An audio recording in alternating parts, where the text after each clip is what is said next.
Hello, my name is Kelsey Connor. I am the owner of Connor & Company and Flourish Studio. Today, I wanted to kind of give you guys a good break-even template and a little bit of info about how to use it. So, especially when I was in business school, I did not do great at accounting. I will go on and be honest with that. But I also loved break-even analysis. I don't know why. It was really fun.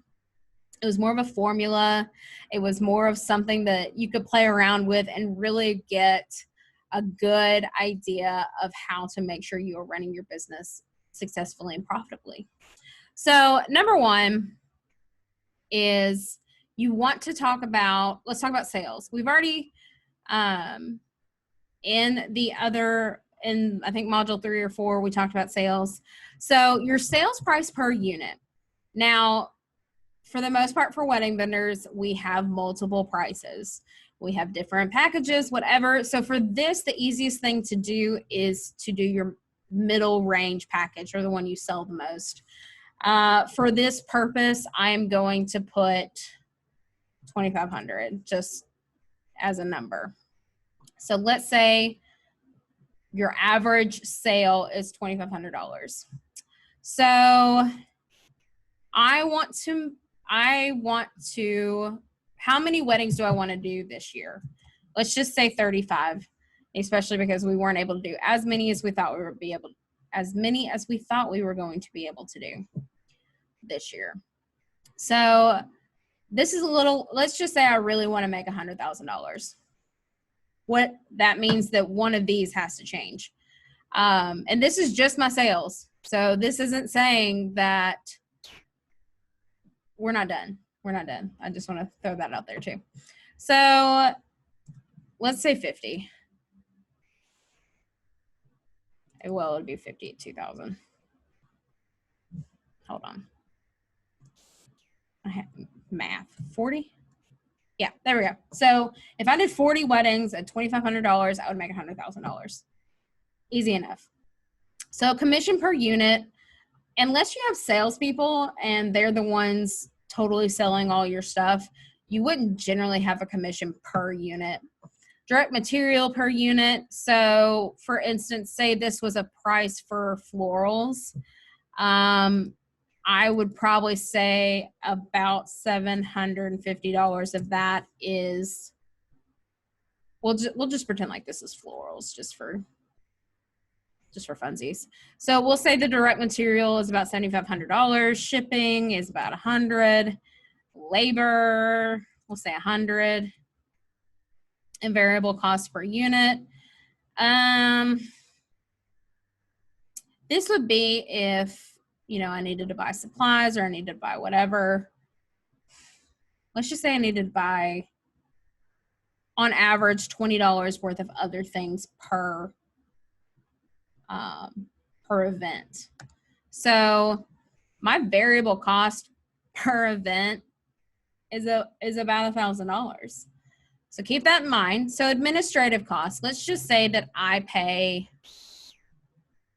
a college student $200 a month.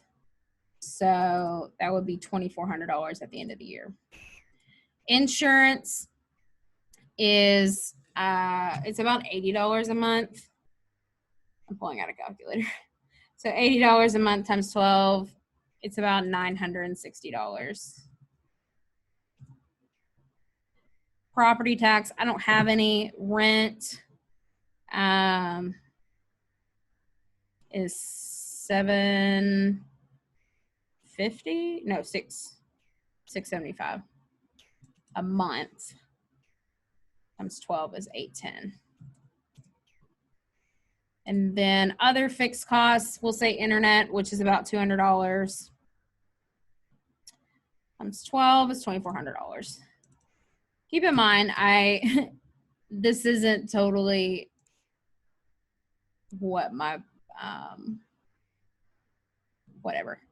this isn't totally what my actual costs are. But anyway, not the point. So with this in mind, I would need 9 units. I would need to book 9 weddings to break even. That's before I can pay myself. That's before whatever. And then it does tell you if you do 40 weddings, you are going to make $47,000. At 12 weddings, you make 4,500. That's the thing. So at the 9th wedding is when you break even. But depending on how many more you want to make, and you can keep going up. And I mean, you can play around with this too. That's one reason I really like this thing. So let's say you ended up making it to where you book $3,500 per one. So especially flowers, a lot of this is going to still go up. So you got to think this would probably end up being about $1,000 in material, probably closer to $50 with this.